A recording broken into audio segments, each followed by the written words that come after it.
¿Qué pasaría si te dijera que cada domingo en miles de iglesias se predican enseñanzas que contradicen directamente la palabra de Dios y nadie las cuestiona? En Mateo 15:9, Jesús advierte: en vano me honran, enseñando como doctrinas mandamientos de hombres. Esta declaración impactante nos revela que no todo lo que se predica desde un púlpito proviene del corazón de Dios. Hoy veremos cómo algunas de estas enseñanzas, aunque populares, distorsionan la verdad bíblica y desvían al pueblo del propósito divino. Te mostraremos cómo identificar 5 mentiras que se repiten constantemente en los sermones dominicales y por qué aceptarlas sin discernimiento puede tener consecuencias espirituales profundas. ¿Estás listo para entender lo que Dios tiene reservado para ti cuando decides abrir los ojos a la verdad de su palabra? Durante años, una frase se ha repetido desde los púlpitos con aparente ternura, pero con una carga peligrosa escondida entre sus palabras: Dios quiere que seas feliz. A primera vista, suena hermoso, reconfortante, casi celestial. Pero cuando escarbamos debajo de esa envoltura agradable, nos encontramos con una de las distorsiones más peligrosas del verdadero mensaje del Evangelio. Esta afirmación ha reemplazado la cruz por la comodidad, la santidad por el placer, el propósito divino por el deseo humano. Y aunque nadie parece levantar la voz contra esta idea tan aceptada, la verdad permanece inalterable. Dios no nos llamó a una vida de felicidad superficial, sino a una vida de obediencia profunda. Jesús nunca prometió felicidad constante. Prometió persecución, tribulación y una carga que habría de ser llevada con entrega total. En Juan 16:33 Él dice: en el mundo tendréis aflicción, pero confiad, yo he vencido al mundo.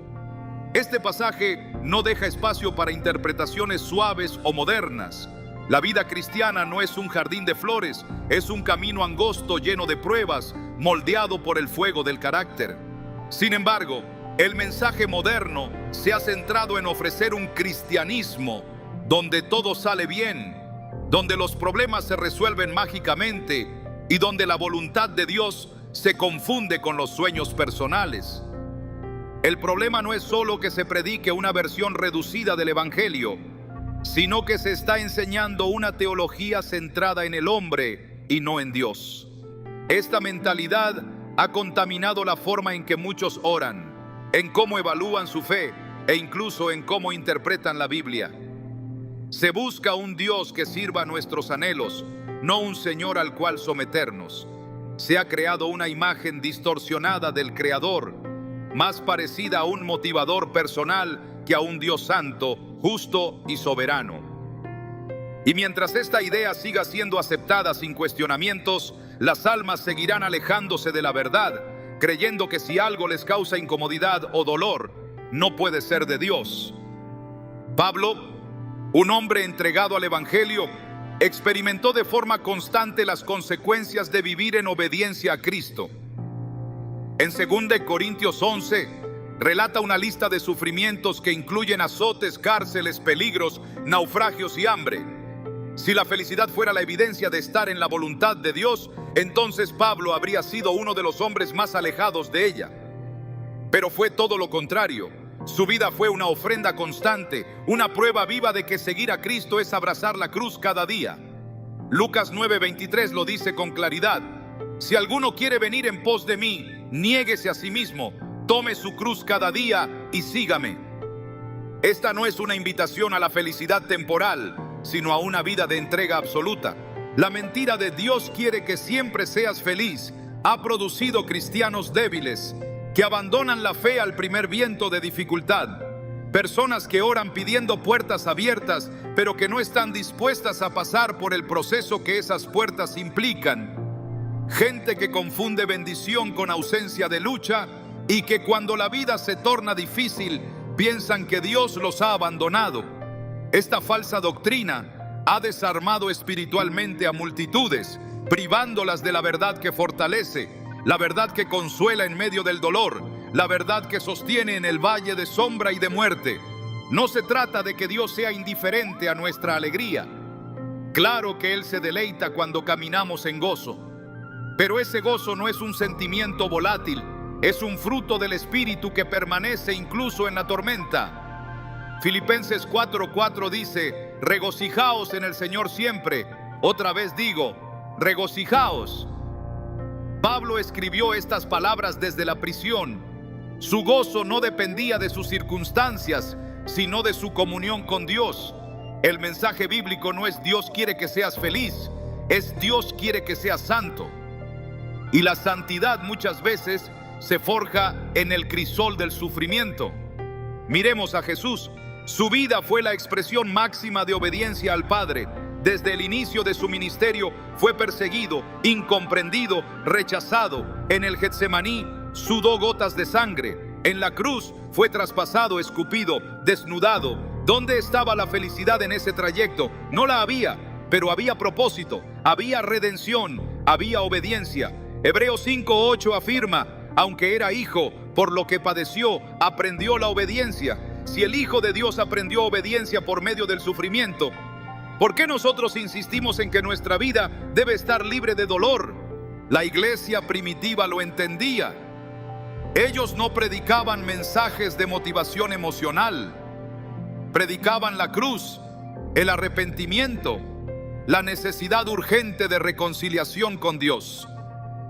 En Hechos 5:41, después de ser azotados por predicar en el nombre de Jesús, los apóstoles salieron gozosos de la presencia del concilio, porque habían sido tenidos por dignos de padecer afrenta por causa del nombre. ¿Cómo es posible experimentar gozo en medio del castigo? Solo es posible cuando se vive desde una perspectiva eterna, cuando se entiende que nuestra vida no se mide por la comodidad, sino por el cumplimiento del propósito divino. Hoy, sin embargo, muchos acuden a la iglesia no para ser transformados, sino para ser entretenidos. Buscan mensajes suaves, música emocional y experiencias que les hagan sentir bien, aunque salgan igual de vacíos que como entraron. Jesús no prometió bienestar emocional, prometió vida eterna. Y esa vida eterna implica negarse a uno mismo, morir al pecado y vivir conforme a la voluntad del Padre. Romanos 12:1-2 nos exhorta: presentad vuestros cuerpos en sacrificio vivo, santo, agradable a Dios. No os conforméis a este siglo, sino transformaos por medio de la renovación de vuestro entendimiento. Este llamado no tiene nada que ver con la felicidad pasajera, tiene que ver con rendición total. Es importante entender que la felicidad que ofrece el mundo es temporal, efímera y condicionada. Depende de lo que tienes, de lo que sientes, de lo que logras. Pero el gozo que proviene de Dios nace del entendimiento de que somos hijos amados, redimidos y guiados por un propósito eterno. Isaías 43:2 declara: cuando pases por las aguas, yo estaré contigo, y si por los ríos, no te anegarán. Dios no dice que evitará que pasemos por las aguas. Él promete estar con nosotros en medio de ellas. Esta es la esencia del verdadero evangelio: la presencia de Dios en medio del dolor, no la ausencia del dolor. El engaño de un Dios que solo quiere hacernos felices ha anestesiado el corazón de muchos. Ha generado creyentes frustrados que, al no ver cumplidos sus sueños o deseos materiales, se apartan creyendo que Dios les ha fallado. Pero Dios no falla. Lo que falla es la doctrina que les fue enseñada. Una fe basada en expectativas humanas siempre colapsará, pero una fe basada en la palabra permanecerá firme. Salmo 119:89 nos recuerda: para siempre, oh Jehová, permanece tu palabra en los cielos. Lo que Dios ha dicho no cambia con las modas ni con los deseos cambiantes del corazón humano. Hay personas que han perdido todo, que han pasado por enfermedades, que han enterrado a seres queridos, que han atravesado crisis económicas y aún así siguen firmes, con lágrimas en los ojos, pero con convicción en el alma. ¿Por qué? Porque su fe no está cimentada en una promesa falsa de felicidad, sino en la verdad de un Dios fiel, que obra incluso cuando no lo entendemos. Job, en medio de su sufrimiento, dijo: aunque él me matare, en Él esperaré. Job 13:15. Esa es la clase de fe que Dios honra, una fe que no depende de las circunstancias, sino de la certeza de su carácter. Necesitamos volver al mensaje puro del Evangelio, no el que halaga, sino el que confronta, no el que entretiene, sino el que transforma, no el que acomoda, sino el que sacude. Jesús no vino a hacer que todos se sintieran bien, vino a dividir, a remover, a purificar. En Mateo 10:34, Él declara: no penséis que he venido para traer paz a la tierra. No he venido para traer paz, sino espada. Estas palabras nos obligan a revisar nuestras creencias, a preguntarnos si lo que creemos realmente proviene de Dios o de una versión diluida del cristianismo. El amor de Dios no se manifiesta solo cuando todo va bien. A veces se revela con mayor claridad en los momentos más oscuros, porque es allí donde descubrimos que Él es suficiente. Cuando todo falla, Él permanece. Cuando el mundo se desmorona, su palabra sigue en pie. 2 Corintios 4:17 nos recuerda que esta leve tribulación momentánea produce en nosotros un cada vez más excelente y eterno peso de gloria. El sufrimiento no es una interrupción del plan de Dios, es parte del plan, un plan que no busca hacernos cómodos, sino santos. No podemos seguir predicando que Dios es un genio de lámpara que existe para cumplir nuestros deseos. Debemos proclamar que Él es el Señor soberano, digno de obediencia y reverencia.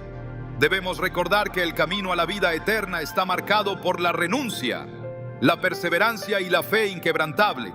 Si seguimos alimentando una fe emocional sin raíces profundas, seguiremos perdiendo generaciones enteras que abandonan la fe al primer tropiezo.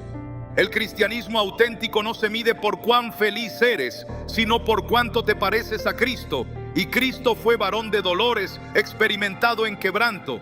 Su vida fue un constante dar, un constante servir, un constante amar hasta el final.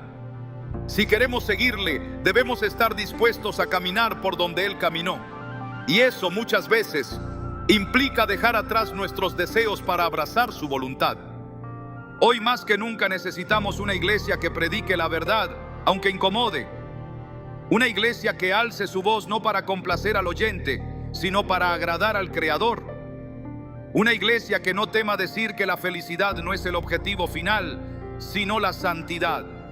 Porque solo cuando vivimos para agradar a Dios, encontramos el verdadero gozo, ese que no depende de lo externo, sino que brota de una relación íntima con el Padre.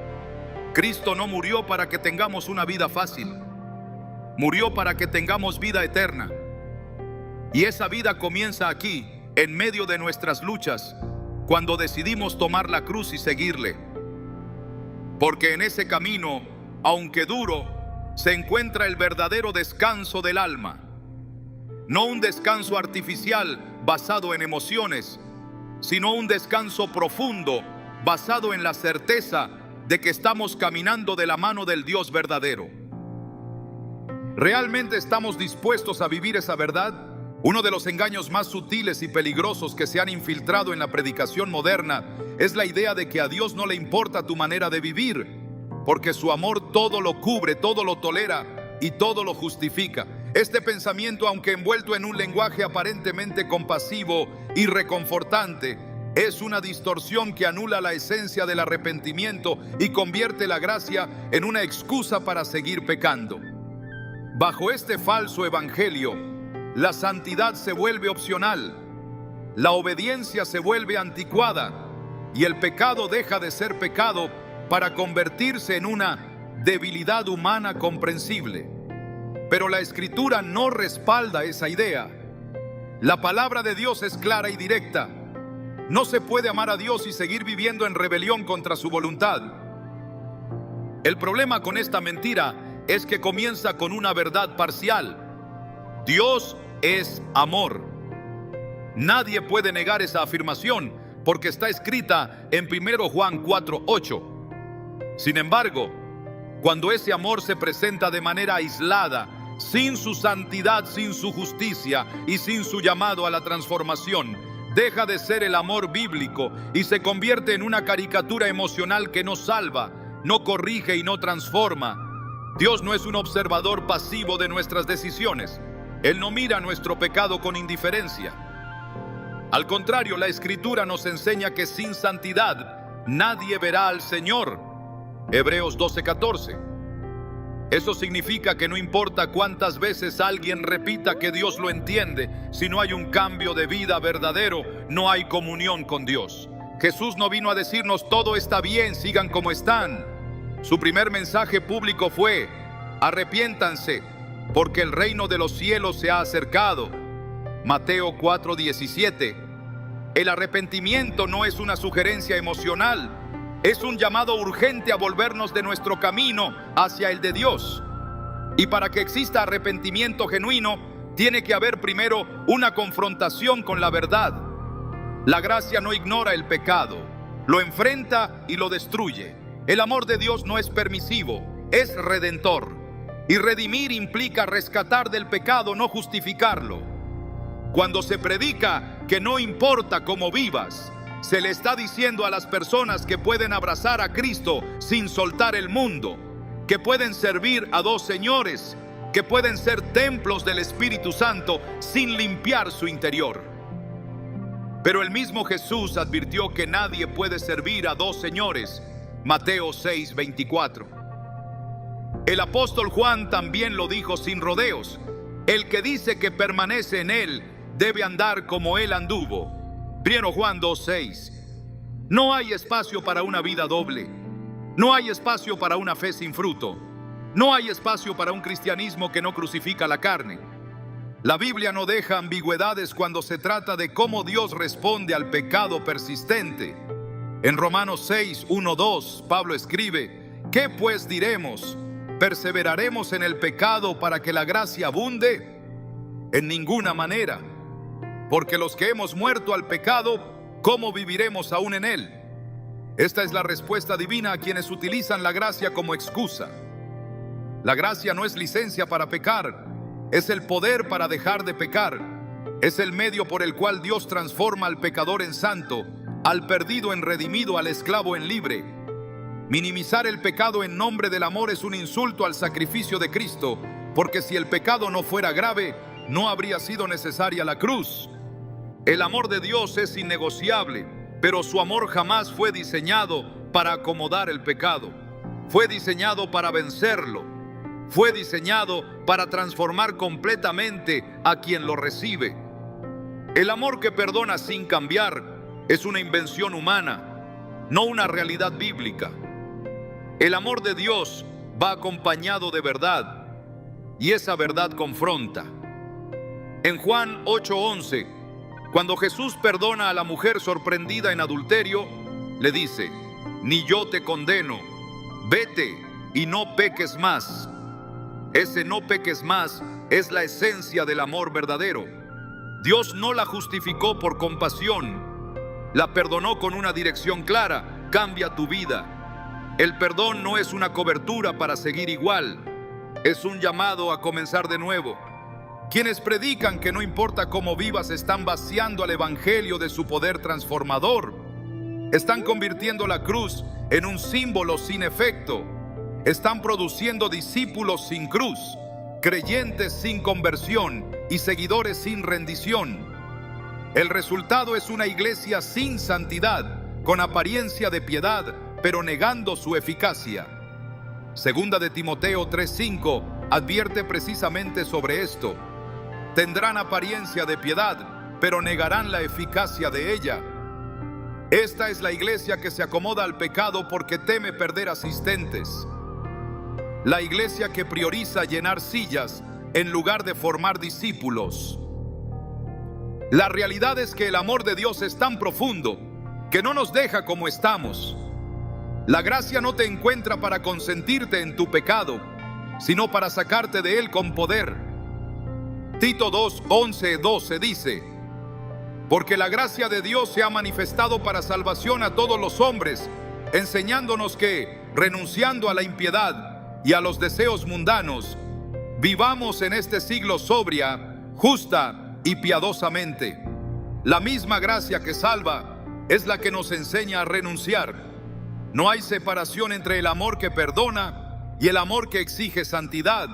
La Escritura está llena de llamados al arrepentimiento, de advertencias severas contra el pecado deliberado, de exhortaciones a vivir conforme al Espíritu y no conforme a la carne. Gálatas 5:16 dice: andad en el Espíritu y no satisfagáis los deseos de la carne. Este versículo no deja lugar a neutralidad. Caminar con Dios requiere dejar atrás el camino del mundo. No es posible vivir en comunión con Dios y al mismo tiempo abrazar prácticas que su palabra condena. No se puede tomar el Evangelio como un complemento de vida. El Evangelio es un reemplazo total de lo que antes éramos.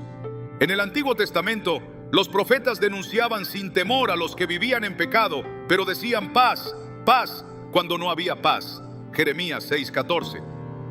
Este mismo espíritu está presente hoy en quienes predican consuelo sin corrección, aceptación sin transformación, salvación sin señorío. Pero Dios no cambia. Él sigue siendo el mismo Dios que demandó pureza a Israel, que destruyó a Sodoma, que disciplinó a su pueblo por la idolatría, que no toleró la desobediencia de Saúl. Él sigue siendo el mismo Dios que espera santidad de quienes dicen seguirle. La mentira del amor sin arrepentimiento ha hecho que muchos crean que sentirse mal por su pecado ya es suficiente. Pero el remordimiento emocional no es igual al arrepentimiento bíblico. El verdadero arrepentimiento implica un giro radical, un abandono del pecado, un odio por lo que antes se amaba. En 2 Corintios 7:10 leemos: la tristeza que es según Dios produce arrepentimiento para salvación, de que no hay que arrepentirse, pero la tristeza del mundo produce muerte. Esta diferencia es esencial. Dios no busca una emoción temporal, busca una transformación profunda. Y esa transformación comienza con la decisión de dejar atrás lo que ofende su santidad. El peligro de esta mentira también está en su comodidad. Es fácil predicar que Dios siempre entiende, porque eso no requiere confrontar al oyente. Es fácil construir un mensaje de aceptación emocional, porque eso no exige una vida nueva. Pero el Evangelio nunca fue diseñado para ser fácil, fue diseñado para ser verdad. Y la verdad, por definición, separa la luz de las tinieblas, lo puro de lo impuro, lo santo de lo profano. Dios no quiere una relación con una parte de ti. Él no acepta un corazón dividido. En Deuteronomio 6:5 dijo claramente: amarás al Señor tu Dios con todo tu corazón y con toda tu alma y con todas tus fuerzas. Ese amor total excluye una vida a medias. No se puede amar a Dios y al pecado. No se puede vivir una vida ambigua esperando que su amor lo justifique todo. El amor de Dios no justifica el pecado, lo condena. Y lo hace porque quiere salvarnos de sus consecuencias eternas. Cuando Jesús enseñaba, frecuentemente lo hacía con frases como: el que tiene oídos para oír, oiga. Porque sabía que muchos escucharían, pero pocos estarían dispuestos a obedecer. El amor de Dios no se manifiesta solo en palabras dulces, sino en verdades que despiertan, que incomodan, que exigen una respuesta. Apocalipsis 3:19 dice: yo reprendo y castigo a todos los que amo.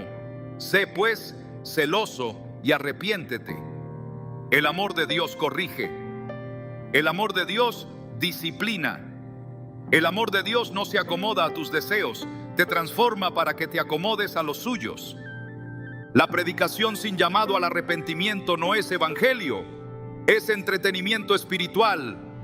La gracia sin cambio de vida es una ilusión. La fe sin obediencia es muerte. Santiago 2:17 afirma: así también la fe, si no tiene obras, es muerta en sí misma. Una fe que no produce obediencia no es fe bíblica. Es una creencia vacía que no salva, que no libera y que no edifica. Dios no está buscando seguidores emocionales. Está buscando discípulos dispuestos a cargar su cruz. No está buscando aplausos, está buscando obediencia. No quiere una vida decorada con versículos, quiere una vida entregada sin reservas. El amor verdadero no te deja igual, te confronta, te limpia, te eleva, y ese amor solo se experimenta en la verdad.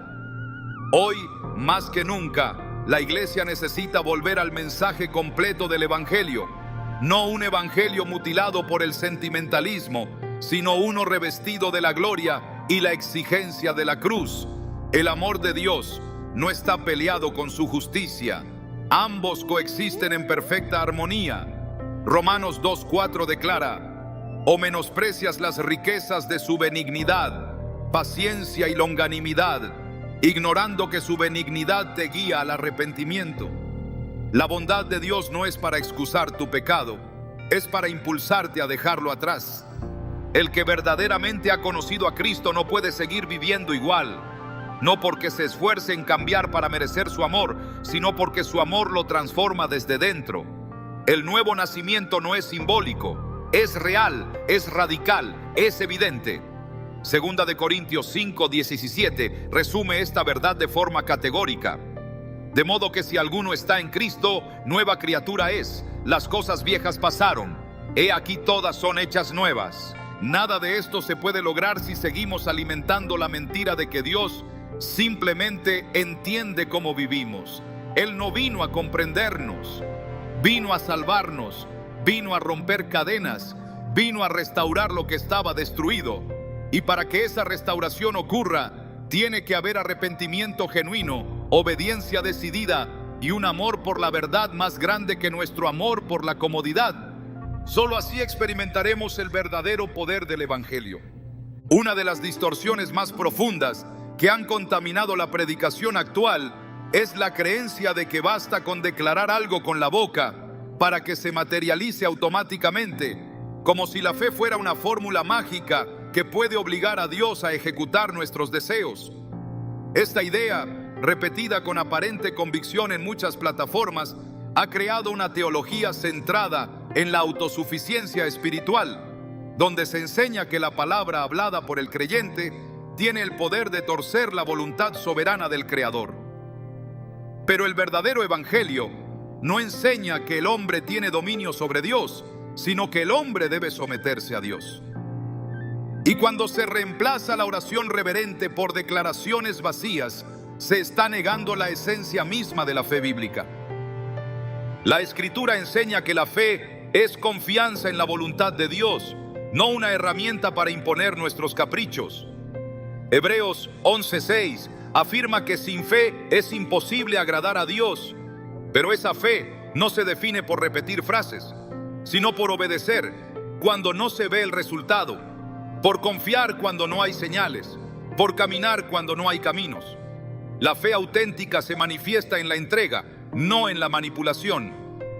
Jesús nunca enseñó que lo declarado automáticamente se volvería realidad. Enseñó que la oración debe hacerse conforme a la voluntad del Padre.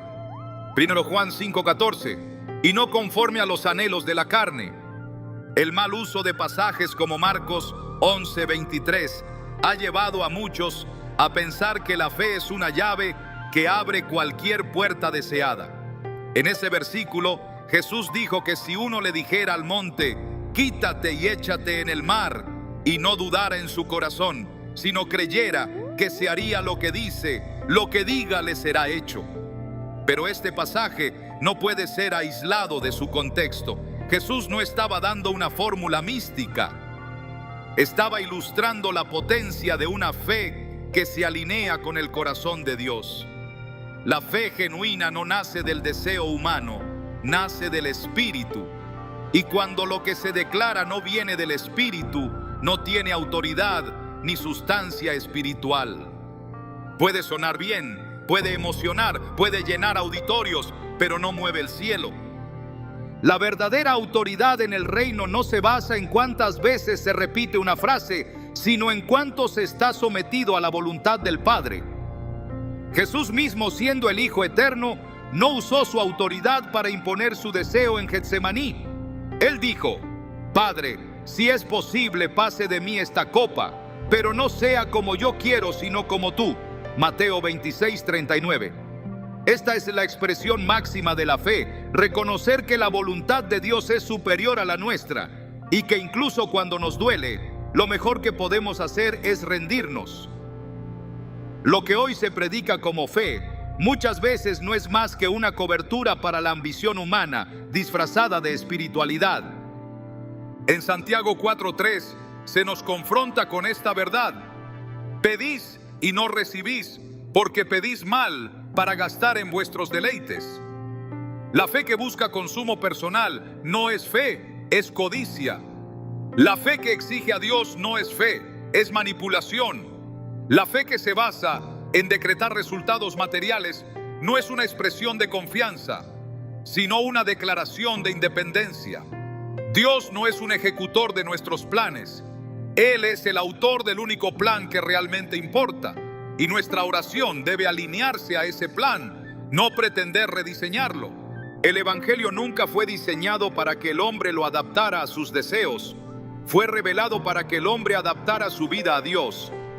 Cuando se enseña que declarar prosperidad, salud o éxito garantiza su manifestación, se está sembrando una semilla de frustración inevitable, porque no todo lo que el creyente desea le será concedido, y cuando eso ocurre, si su fe se basa en declaraciones y no en obediencia, su fe se quebranta. Romanos 10:17 dice que la fe viene por el oír y el oír por la palabra de Dios. No dice que la fe viene por el repetir ni por el decretar. La fuente de la fe es la revelación divina, no la imaginación humana.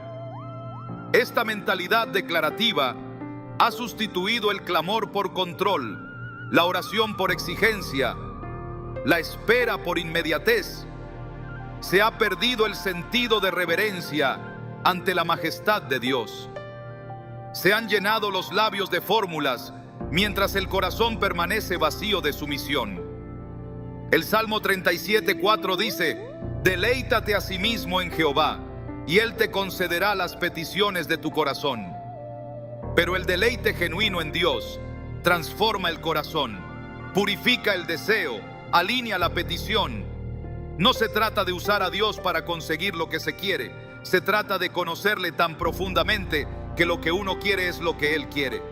Jesús no vino a enseñar decretos, vino a modelar su misión. Sus discípulos no cambiaron el mundo con frases repetitivas, sino con vidas rendidas.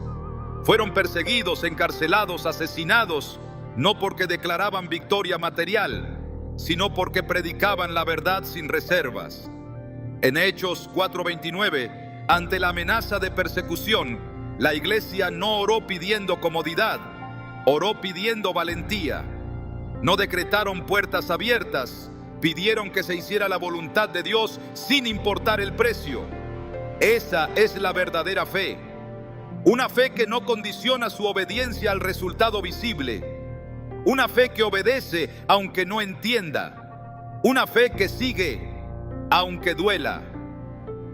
Muchos han sido enseñados a confesar lo que quieren, como si esa confesión obligara al cielo a responder. Pero Proverbios 19:21 dice: muchos pensamientos hay en el corazón del hombre, mas el consejo de Jehová permanecerá. Es posible declarar toda una vida sin ver resultados, si aquello que se declara no está en el consejo eterno de Dios. El poder de la palabra hablada no radica en la cantidad de veces que se repite, sino en la fuente de la cual proviene. Cuando Dios habla se cumple, cuando el hombre habla fuera de su voluntad se frustra. Este tipo de enseñanza también ha trivializado la cruz.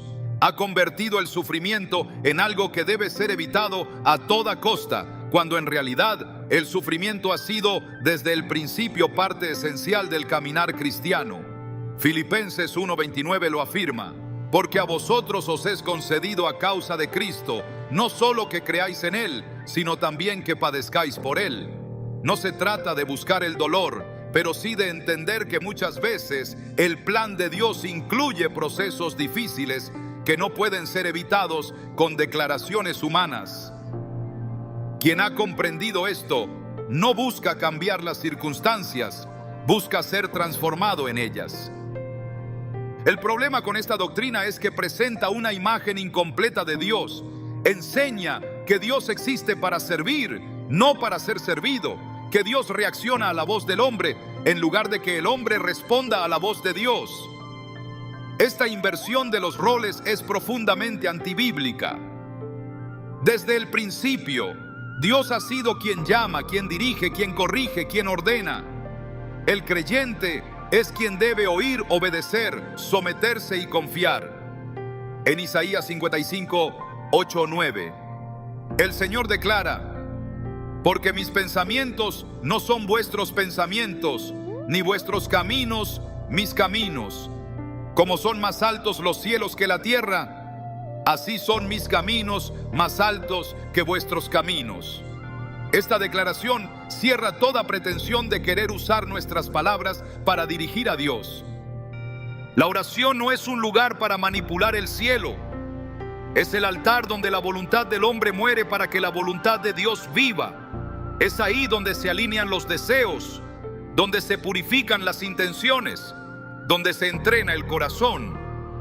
La fe no se mide por lo que se declara, sino por lo que se obedece.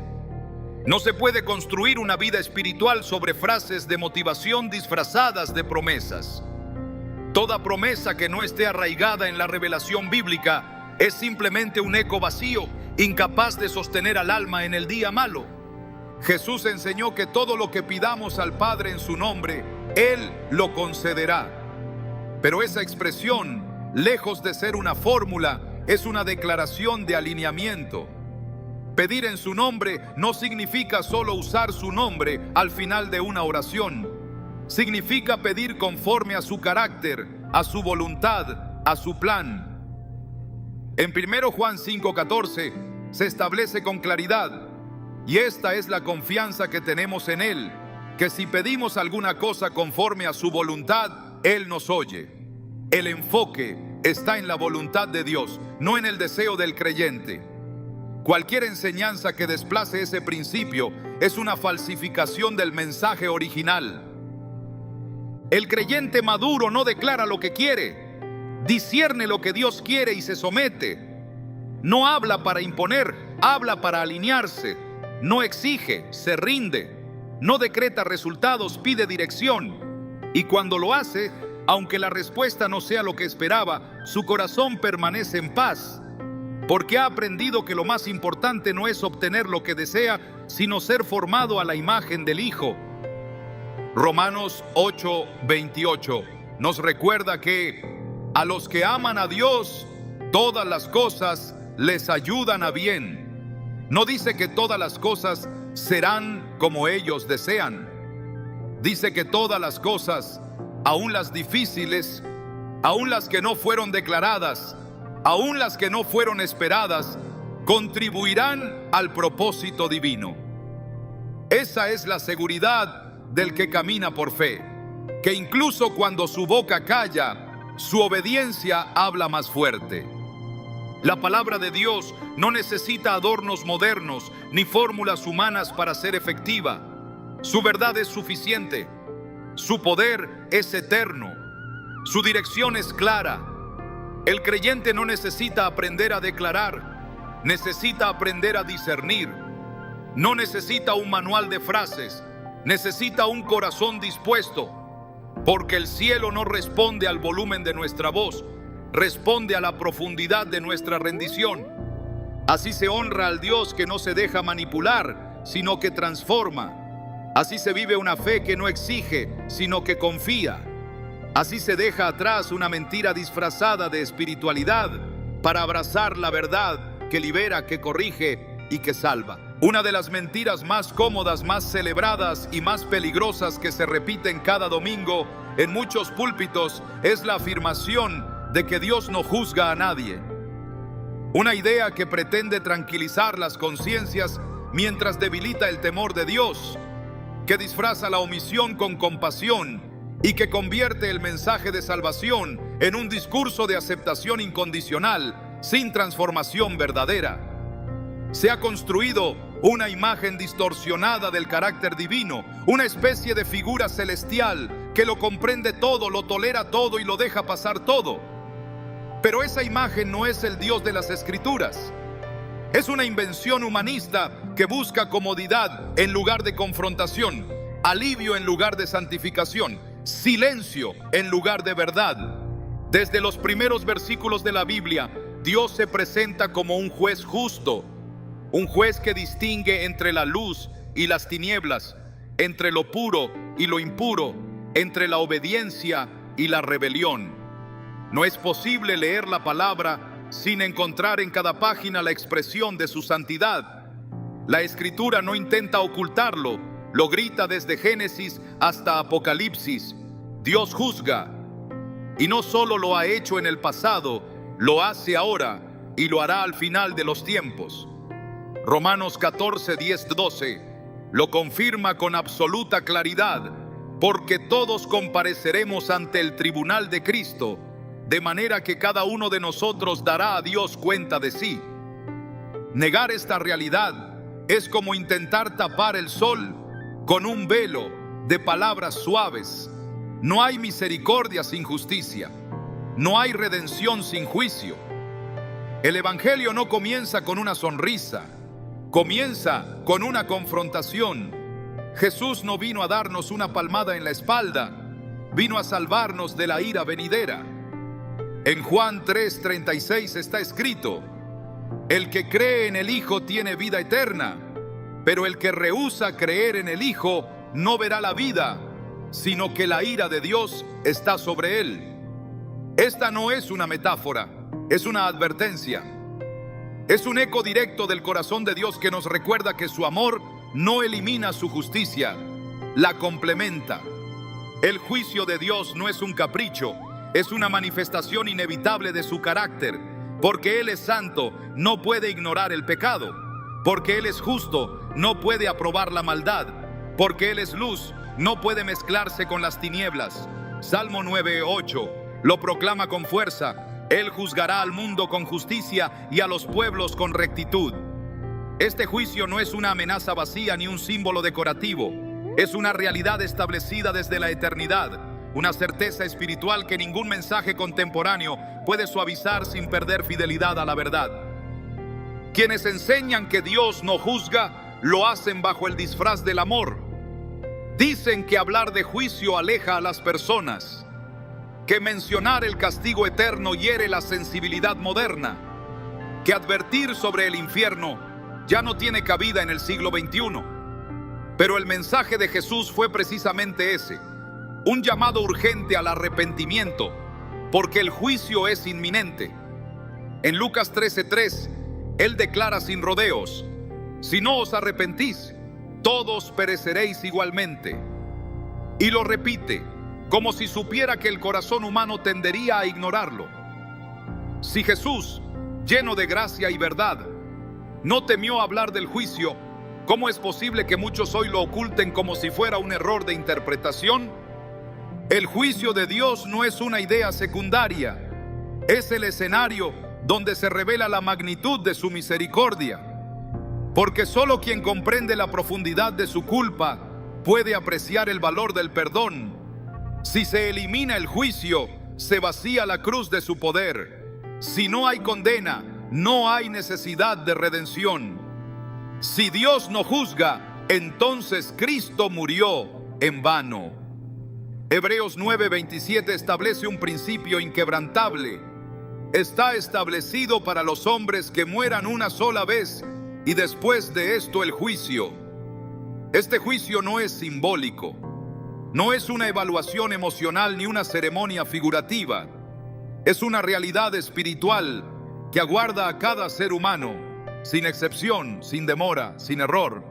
Hay quienes confunden la paciencia de Dios con permisividad, pero la paciencia divina no es señal de debilidad, es una oportunidad de salvación. Segunda de Pedro 3:9 explica esta verdad con precisión. El Señor no retarda su promesa, según algunos la tienen por tardanza, sino que es paciente, no queriendo que ninguno perezca, sino que todos procedan al arrepentimiento. La paciencia no elimina el juicio, lo pospone con propósito, pero llegará. Y cuando llegue, ningún argumento emocional, ninguna excusa doctrinal, ninguna frase moderna podrá evitarlo. Será justo, será definitivo, será eterno. La Biblia está saturada de episodios donde Dios ejecuta su juicio, no como una reacción impulsiva, sino como una respuesta justa a la desobediencia persistente. El diluvio en tiempos de Noé, el fuego sobre Sodoma y Gomorra, las plagas sobre Egipto, la destrucción de Jerusalén. Cada uno de estos eventos fue precedido por advertencias, por llamados al arrepentimiento, por oportunidades de rectificar. Pero el juicio llegó, no porque Dios falló, sino porque los hombres rechazaron su gracia, y así será también en los días venideros. Apocalipsis 20, 12, 13 describe una escena que aún está por cumplirse. Y vi a los muertos, grandes y pequeños, de pie ante Dios, y fueron juzgados cada uno según sus obras. Negar esta verdad no la borra, ignorarla no la anula, silenciarla no la debilita. Dios juzgará, no porque sea severo, sino porque es justo. Juzgará, no porque quiera destruir, sino porque quiere purificar. Juzgará, no porque carezca de amor, sino porque su amor no es ciego. Es un amor que salva, pero que también corrige. Un amor que restaura, pero que también disciplina. Un amor que abraza, pero que también exige una respuesta. El evangelio sin juicio es un evangelio sin cruz, porque la cruz es el lugar donde el juicio de Dios y su amor se encontraron, donde la santidad divina exigió justicia y el Hijo la satisfizo con su sangre. Romanos 3:25 nos recuerda que Dios exhibió a Cristo como propiciación para manifestar su justicia. No fue solo un acto de compasión, fue una demostración de que el pecado no queda impune. El precio fue pagado, no ignorado, no olvidado, pagado con sangre. Si el juicio no existiera, el sacrificio de Jesús no tendría sentido. El creyente no debe temer al juicio si ha sido cubierto por la sangre del Cordero, pero sí debe vivir con la conciencia de que su vida será examinada. Segunda de Corintios 5:10 lo declara con solemnidad: porque es necesario que todos nosotros comparezcamos ante el tribunal de Cristo, para que cada uno reciba según lo que haya hecho mientras estaba en el cuerpo, sea bueno o sea malo. No se trata de vivir bajo terror, sino bajo reverencia. No se trata de angustia, sino de responsabilidad espiritual. El temor de Dios no paraliza, purifica, no oprime, ordena, no aplasta, guía. Muchos han cambiado el mensaje por conveniencia. Han preferido edificar comunidades cómodas que congregaciones santas. Han sustituido el fuego del altar por la tibieza del aplauso. Han intercambiado la palabra viva por discursos agradables. Pero el día vendrá, y ese día no atenderá a agendas humanas. Solo la verdad prevalecerá. Solo la obediencia será recompensada. Solo lo que se edificó sobre la roca resistirá. Y esa roca es Cristo. Y Cristo no solo es Salvador, también es juez. No se puede seguir ignorando el peso eterno del juicio venidero. No se puede seguir predicando un Dios parcial, recortado, domesticado. La iglesia no fue llamada a suavizar el carácter de Dios, sino a proclamarlo en su plenitud. No fue enviada para entretener, sino para preparar. No fue ungida para callar, sino para anunciar. El mensaje debe volver a arder. La urgencia debe regresar. El temor reverente debe ser restaurado.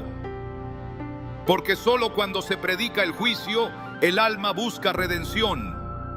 Solo cuando se reconoce la culpa, la cruz se vuelve refugio. Solo cuando se entiende la eternidad, la vida cobra sentido. Jesús habló más del infierno que del cielo, no porque deseara condenar, sino porque deseaba salvar. Mateo 10:28 es una advertencia directa. No temáis a los que matan el cuerpo, mas el alma no pueden matar. Temed más bien a aquel que puede destruir el alma y el cuerpo en el infierno. Esta advertencia no está sujeta a interpretación emocional. Es una declaración clara de que el juicio es real, que el infierno no es una figura retórica, que el destino eterno depende de nuestra respuesta al llamado divino. Volver a predicar el juicio no es volver al temor, es volver a la verdad. No es crear pánico, es restaurar discernimiento. No es generar culpa, es despertar conciencia. Porque solo una iglesia consciente del juicio predicará con pasión. Solo una iglesia que recuerda el tribunal vivirá con pureza. Solo una iglesia que no ha olvidado el infierno se esforzará por llevar almas al cielo. Es hora de que el mensaje completo vuelva a ser proclamado, no uno recortado por preferencias, sino uno sostenido por la verdad. El Dios que juzga es el mismo que salva. El Dios que disciplina es el mismo que abraza. El Dios que exige es el mismo que da. Pero Él no puede ser reducido a una versión cómoda. Su carácter no se acomoda al consenso humano. Su palabra no cambia con la cultura. Su juicio no será negociado. Él es el mismo ayer, hoy y por los siglos. Y delante de Él toda rodilla se doblará. Uno de los errores más persistentes que han sido pronunciados con firmeza desde muchos púlpitos es la idea de que el sufrimiento siempre es consecuencia directa del pecado. Se afirma con convicción que si alguien atraviesa una enfermedad, una crisis financiera o una pérdida dolorosa, es porque ha fallado delante de Dios. Pero esta no es una enseñanza del Evangelio, es una distorsión peligrosa que no solo daña la fe, sino que desacredita el carácter del Padre. El sufrimiento no siempre es un castigo. En muchos casos es un proceso de formación, un acto de gracia, una etapa necesaria para la madurez espiritual. La Escritura está llena de siervos fieles que sufrieron profundamente sin haber pecado. Job es el ejemplo más claro. Era un hombre recto, temeroso de Dios, apartado del mal, y sin embargo perdió todo en un solo día. ¿Por pecado? No. El mismo Dios dio testimonio de su integridad.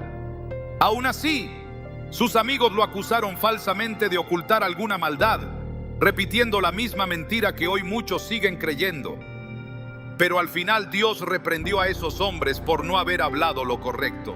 El sufrimiento de Job no fue un castigo, fue un escenario para revelar la fidelidad, la soberanía y la gloria de Dios. Jesús mismo vivió un dolor profundo. Fue despreciado, azotado, traicionado y crucificado. No por su pecado, sino por los nuestros. Isaías 53:3-5 lo describe como varón de dolores, experimentado en quebranto, y afirma que por su herida fuimos nosotros curados. Si el sufrimiento fuera señal automática de pecado, ¿cómo explicaríamos la vida del Salvador? El sufrimiento no siempre es el resultado del error. A veces es el camino que Dios usa para afinar nuestro carácter, para purificarnos, para acercarnos más a Él. Romanos 5:3-4 nos enseña que nos gloriamos en las tribulaciones, sabiendo que la tribulación produce paciencia, y la paciencia prueba, y la prueba esperanza. Esta secuencia revela el propósito divino detrás del dolor. No es una cadena de castigo, es una forja espiritual. La prueba no destruye al justo, lo moldea, no lo rechaza, lo refina, no lo aparta, lo acerca.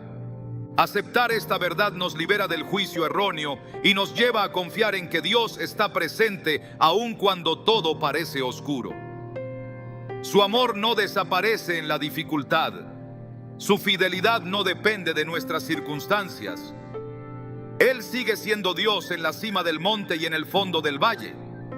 Y cuando el dolor golpea, no siempre es porque hemos fallado, sino porque Él ha decidido hacernos más semejantes a su Hijo.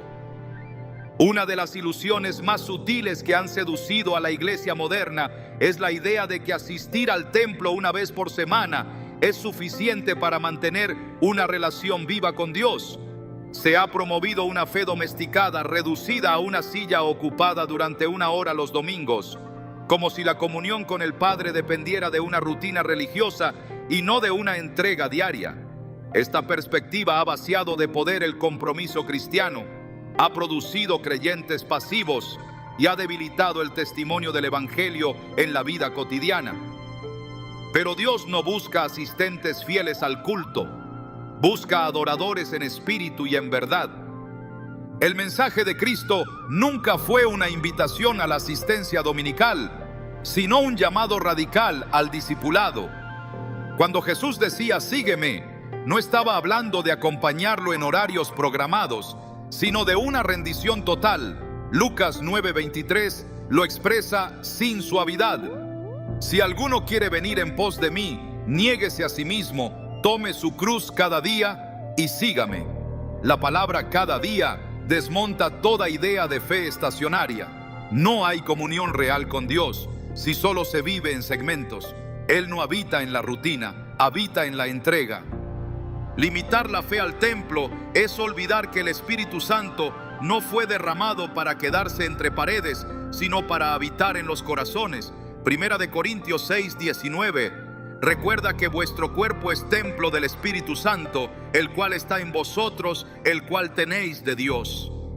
El templo ya no es un lugar físico, es una vida consagrada. Vivir como si la presencia de Dios se activara solo el domingo es una negación directa de su omnipresencia. No se trata de ir a la iglesia, se trata de ser la iglesia. Jesús no murió para crear eventos semanales, murió para restaurar la relación continua entre Dios y el hombre. El que reduce su espiritualidad a un solo día vive una fe débil, fácilmente sacudida por la duda, el pecado o la presión del mundo. El que camina con Dios solo en el templo no tiene raíces, y cuando las raíces son superficiales, el crecimiento es ilusorio. Mateo 13, 20, 21 habla del que recibe la palabra con gozo, pero no tiene raíz en sí, y cuando viene la aflicción, tropieza.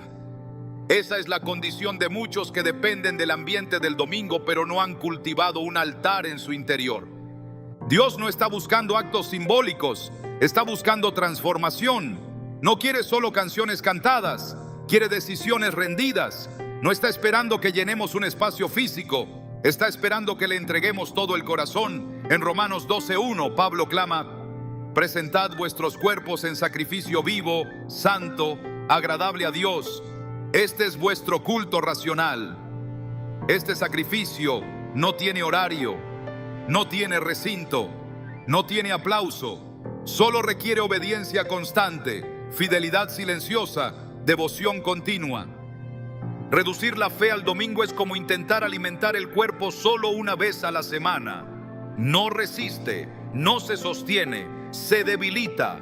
Una fe que no se alimenta cada día se vuelve rutina, y una rutina sin fuego se convierte en religión sin vida. Cristo vino a encender un fuego que arde sin apagarse, no una vela que se enciende una vez por semana. Hay algo más peligroso que una mentira dicha una vez, y es una mentira repetida tantas veces que ya nadie la reconoce como tal. No porque se haya vuelto verdad, sino porque ha logrado anestesiar el discernimiento. Cuando el error se disfraza de compasión, de fe, de libertad o de amor, termina infiltrándose sin resistencia. Lo más alarmante no es que se digan mentiras desde un púlpito. Lo verdaderamente alarmante es que el pueblo de Dios ha dejado de examinarlas con la luz de la palabra. Y cuando eso ocurre, la verdad pierde su filo, la iglesia pierde su voz y el evangelio pierde su gloria.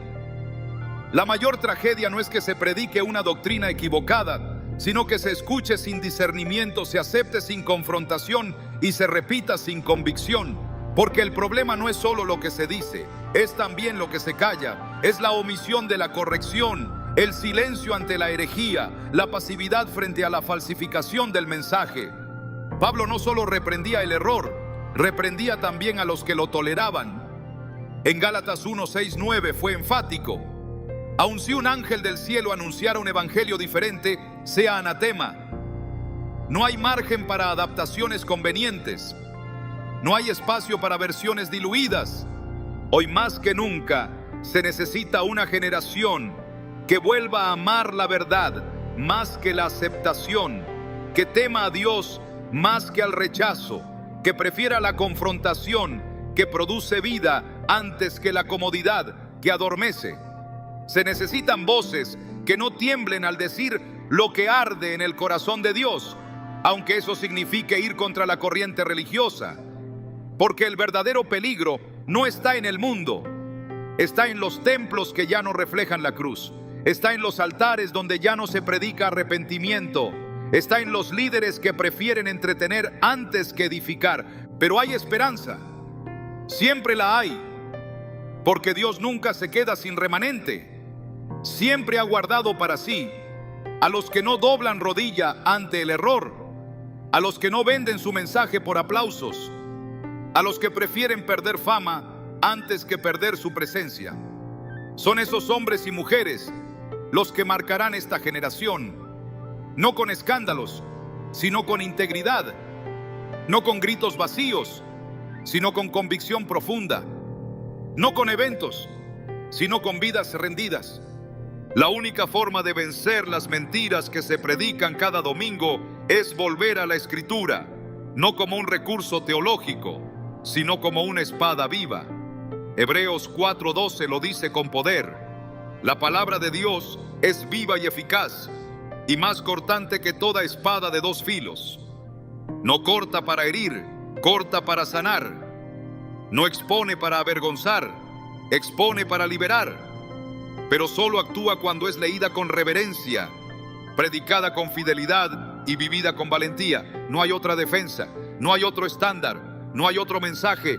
Dios no está buscando iglesias que hablen bonito. Está buscando iglesias que hablen verdad. No está buscando pastores populares, sino profetas obedientes. No está buscando templos llenos, sino corazones rendidos.